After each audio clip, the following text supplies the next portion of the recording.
Hi guys, Melinda with Melby's Natural Aquatics and Monster Fish. This is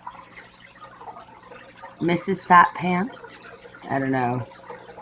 A lot of battles that one's had, it seems, in its life. It was like a little rescue fish. So this is one of those King Kong parrot mouth fish. Cichlids. They're cool.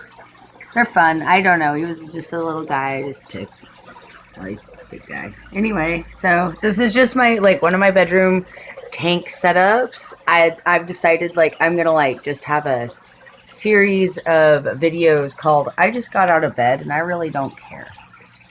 And I'm gonna show you, I know that's a horrible name, but I'm gonna show you I decided maybe more about what I feed on a daily basis. Why not? Why not document and share because I have a lot of mixed tanks, a lot of Growout tanks at this point. So I might as well share the daily routine of my day as a monster fish keeper and breeder person, crazy fish lady. Yes, yay. Okay. So if at any point you have to endure my poor bedroom, don't mind me. So first off, I'd like to say I pretty much remake my own pumps. I mean, from scratch. I completely, and that little bio wheel thing, I love, I took the bio wheels out and I like to put one of those right there and it works awesome. It's just, I don't know. Don't take my advice completely seriously, but all this stuff is completely cheap or free. So you know what I mean? I just rebuilt it. So don't do this at home, kids, unless, you want to get a hold of me or I start a video series, because I don't want to be responsible for, some crazy thing like that. I don't know. Don't mind the cord systems. It's all out of whack right now. A lot of lighting. Got some flower rooms over here. We're not going to judge them right now. Anyway, okay, so I need to do tank change. So in here I have a peacock bass as well. A young one. Got it from the wet spot. Very cool little guy. I love this guy. This is my favorite little fish in the world. Unfortunately, my arowana passed away about a month ago. I was so heartbroken. I mean, I cried. I'm not gonna lie. The heater, the surge protector that I had. Don't judge me with surge protectors, but I got a surge protector, and for this room because I have electronics in this room as well, I guess. And the little switch went faulty on it, and the heater unplugged partially, and it just didn't switch back on. And my arowana got too cold, and he fought for 24 hours, but it was rough. Oh, and there is so I put these guys all in here together then. There's one of my rescues right here. I found him in a 30-gallon tank they had posted for sale on Craigslist, and it was in the garage. Luckily, it was in the summer because I'm in Oregon and it's kind of cold. He was in about 5 inches of the brownest water. I didn't even know there was a fish in there. And it was a 40-gallon tall, POS setup. But it had a really awesome, it had a metal stand from Home Depot or something. It was worth $180. And then somewhere in here, I just saw him because he was eating. I have one of those bikers. This is his little cove, area.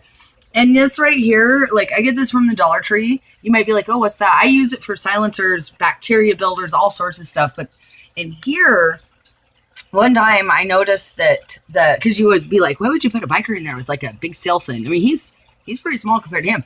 And they get along. Well, this stuff right here, the biker gets underneath of, and the catfish doesn't seem to like that. And the biker, yeah, there he is. He's right there. All right, little single biker. Oh yes, there you are, gorgeous. Hi, baby.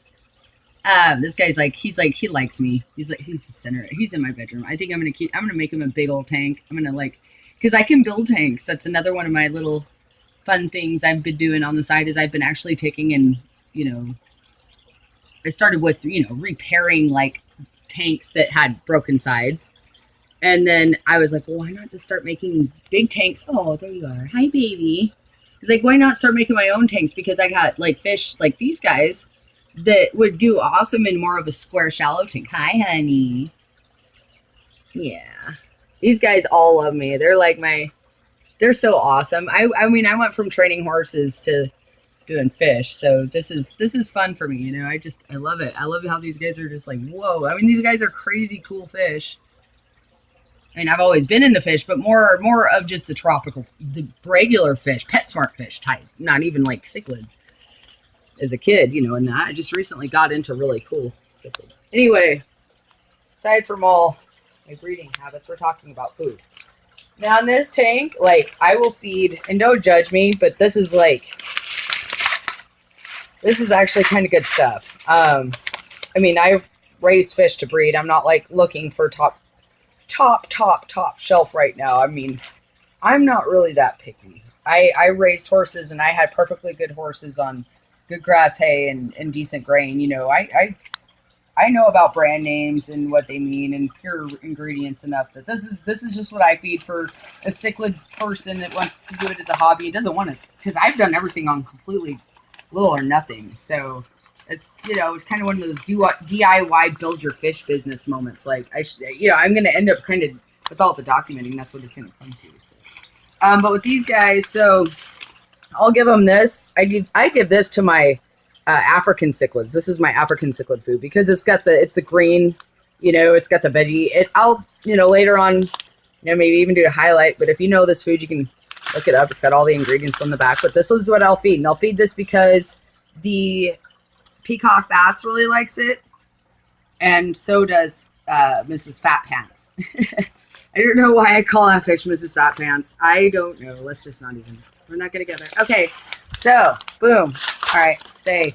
Join the posse. All right. If anybody knows me and watches this video from Red Dead, you understand. Okay, now next, because of this guy right here, he will get the shrimp wafers. All right. And I do this, I'm going to, you know, showcase this because I actually rotate different proteins. So today we're going to go like on a vegetative protein.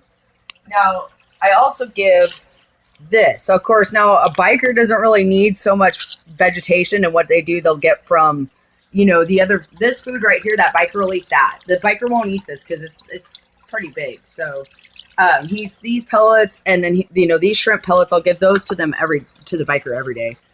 Or not every day, but every feeding. I actually feed every other day.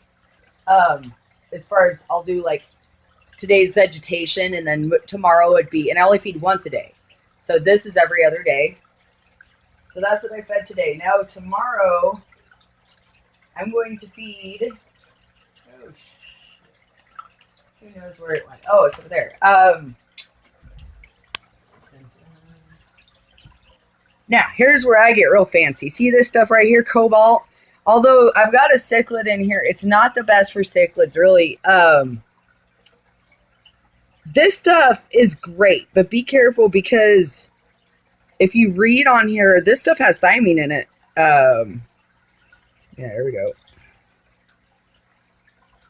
There it is, thymine. Thymine, whatever.